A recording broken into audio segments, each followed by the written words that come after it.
Nakalulungkot na balita nga po na binitay po ng Kingdom of Saudi Arabia ang ating kababayan.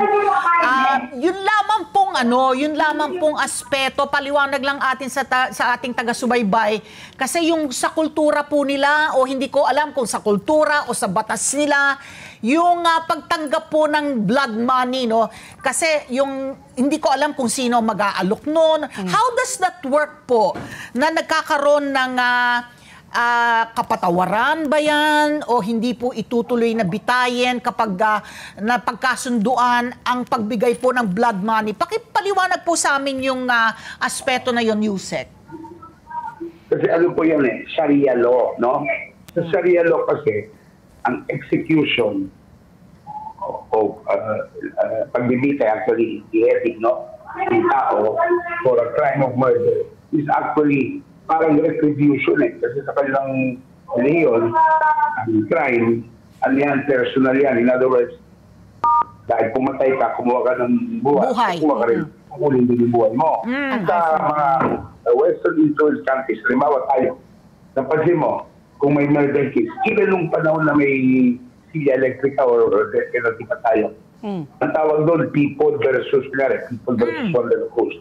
In other words, yung state, ang lumalaban sa'yo. Kaya ka kinakasuhan ng Estado dahil, okay, may pinatay ka, dahil inapekto mo yung peace and order ng state, ng mamamayan. Siyempre, may interest yung private party, biktima, yung pamilya ng biktima, no?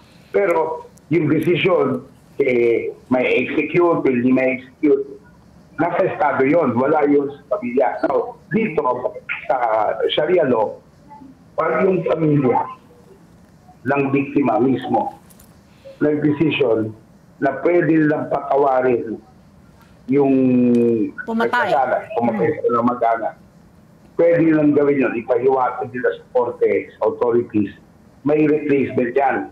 Kasi hindi pwede libre, hindi pwede porque kaibigan lang tayo o ganyan, no?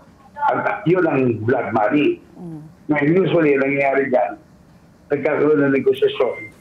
May representatives, yung pamilya ng biktima, at mga abogado ng kriminal, no? Para pag-usapan kung pwede pang mangyari ito. Ang the best example, kung nalala nyo, more than 12 years ago, si Sara Balabagan, ang naglakad natin ng gusto yan. Ang daming authorities, kinausap. We even invoke yung UAE government na kausapin din yung pamilya. Kaya rin manggap yung pamilya kasi gusto rin ng UAE government yun kasi ayaw nila. Maraming bansa ayaw nila na napakabata pa ni Sara Balabagan. Di tayo, di ba? Now dito, yung pamilya, decidido na na gusto nila yung death penalty. Correct. Dahil yung kababayan natin, yung ginawa niya, tinalo niya sa likod ng martilyo, pinatay niya, tapos sinubukan niya dalhin sa cargo ship para itago yung body, no? Papunta sa ibang bansa. So, ay umamin naman siya, no? Kaya yung pamilya, ayaw talaga ko sa tayo. Sinubukan talaga ng Philippine government. Of course, nagbigay tayo ng legal assistance sa trial, nag-appeal, Marcos, mulat nung last year. Ganun po, pero hindi po yung nangyari. So, sa mga kababayan natin, kailangan natin malala, bago kayo gumawa ng kasalanan dyan sa Saudi Arabia. Kasi pati yung hari, hindi pwedeng magpatawad basta-basta. Kailangan yung pamilya. Ang sa atin pwede, kunyari, President Marcos, pwede siya mag-issue ng pardon for murder. Kailangan lang yung civil penalty. Kunyari, utang, yung sana, pwede kailangan yun. Pero yung criminal aspect, yung pukulungin, pwede yung patawad ng President. Doon sa batas ng Saudi Arabia, kahit na gusto ng hari patawarin niya na huwag i-execute. Kung gusto ng pamilya, matutuloy. Hindi niya, limitado magagawa niya. Ang pwede na magawa, delay, ganyan kasi.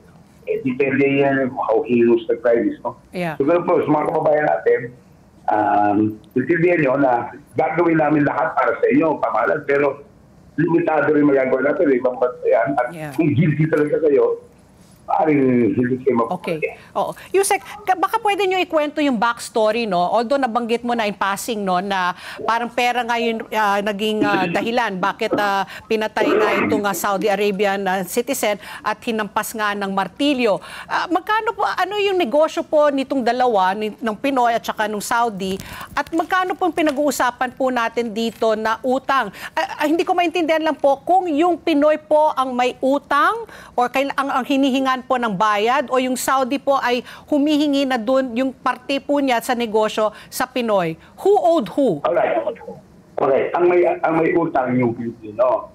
Sige ng Arabo. Hindi sa kayo, ang pagkakita namin Pilipino, hindi namin alam yung exact amount. Pero, pinagdududa, kini-question ng Pilipino na gano'n kalaki utang yung isa, no?